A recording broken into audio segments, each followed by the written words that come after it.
tiempo ha habido un cambio estructural que ha dejado un poco, digamos, en entredicho todos estos discursos políticos que trataban de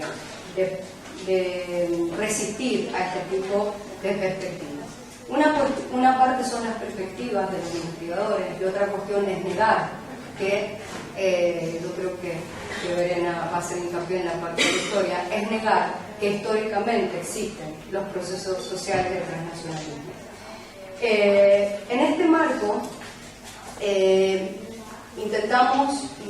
abordar el tema de las mujeres, de la llegada de los chicos, pero a mí lo que me gustaría hacer hincapié es que en esta convocatoria que hicimos, tanto para las jornadas como para el libro, no solo hay investigadores e investigadoras de reconocido prestigio internacional y nacional, sino que también se incorporaron al debate agentes políticos, agentes educativos, sociales y nuestras familias migrantes, que son las que realmente generan el conocimiento que traducimos en nuestras investigaciones. Por lo tanto, mujeres migrantes y jóvenes migrantes estuvieron también de ponentes en nuestras jornadas debatiendo, y también están sus escritos y sus experiencias en el libro que hoy presentamos.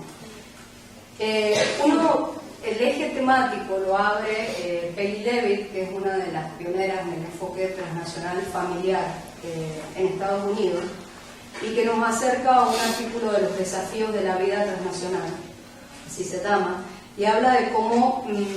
tomar los vínculos familiares transnacionales como un campo de análisis para ver las transformaciones que se han producido a partir de estos reacomodamientos de género y en las generaciones.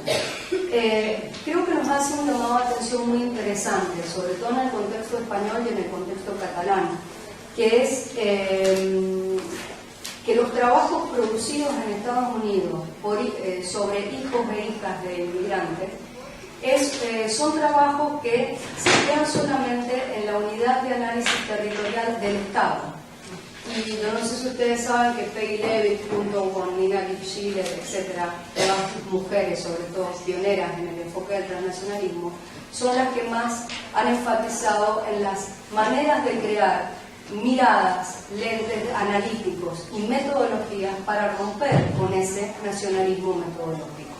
Y ella apunta que hay muy poco diálogo en Estados Unidos entre los que producen estos estudios sobre hijos y los que producen estudios sobre familias transnacionales.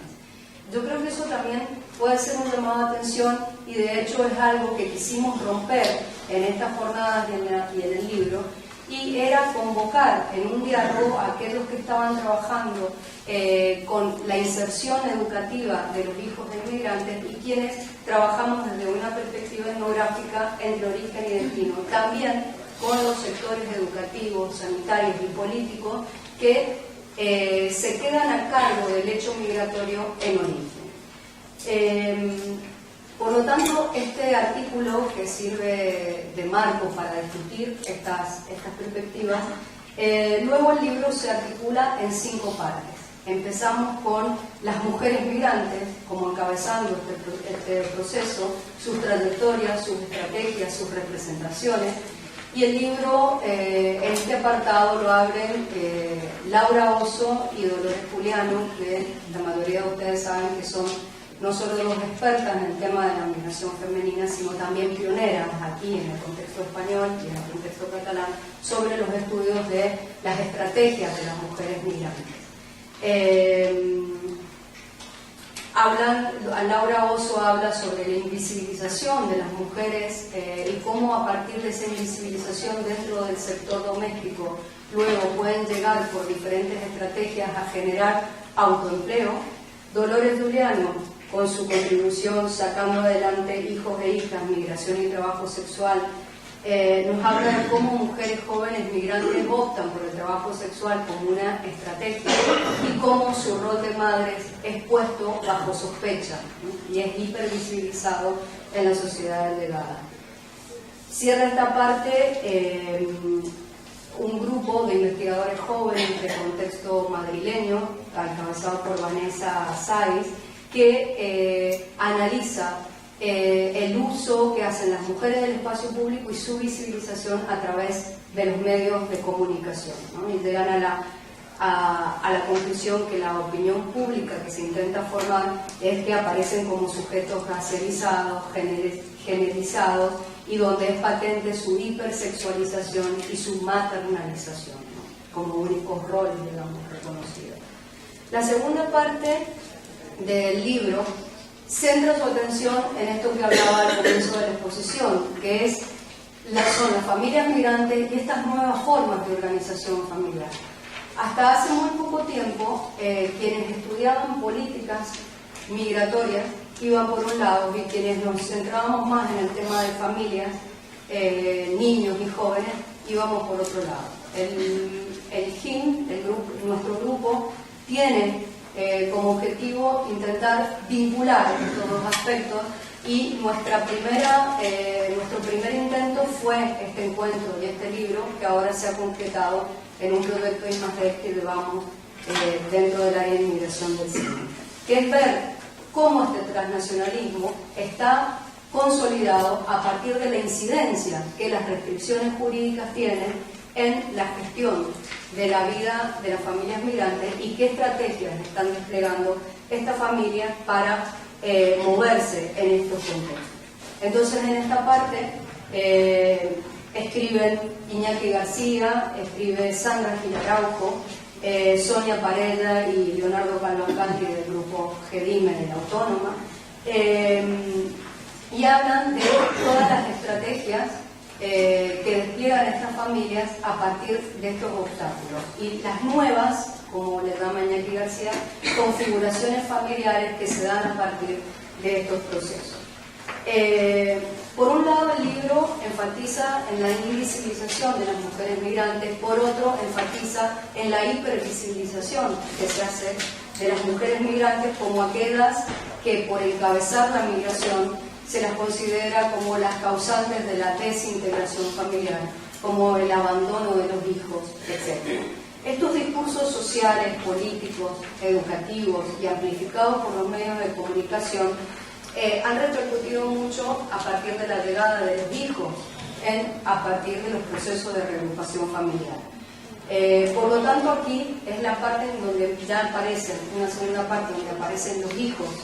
en nuestro libro, que está muy vinculado a las políticas públicas, a las trayectorias educativas y laborales de los hijos y de las hijas de la migración. Aquí esta parte es encabezada por Andrés Pedreño, sociólogo del trabajo de la Universidad de Murcia, que hace también una década y media que viene trabajando en el tema del campo murciano, de la inserción no solo de la población adulta, sino de los hijos de la inmigración en el campo o en las huertas de Europa. Y hablan de un concepto que vienen también desarrollando hace mucho, de cómo los hijos de la migración heredan esta condición de subordinación de sus padres. Le sigue Adela Francés, que también es una pionera en los estudios de migración y educación en el contexto español, que con un equipo de investigadores muy jóvenes nos acerca a un trabajo que han hecho en Madrid sobre el alumnado latinoamericano y estos pasos entre la escuela y el mundo laboral, que muchas veces desde los contextos educativos es leído como fracaso escolar, mientras que leído desde las familias y desde las propias trayectorias de los jóvenes, muchas veces responden a otros intereses y a otras estrategias para burlar precisamente todos estos constreñimientos que tienen para desarrollarse como familias transnacionales. Cierra este aportado un trabajo de Carles Serra, que se llama Políticas Ciegas, donde estudia el paso de los estudios obligatorios a postobligatorios y que dentro de este análisis que realiza sobre las trayectorias de los jóvenes que han terminado la ESO en Cataluña, desarrolla el tema de un tratamiento diferencial que hacen los centros educativos sobre estos jóvenes y termina desarrollando el concepto de racismo institucional. Por lo tanto, otra parte que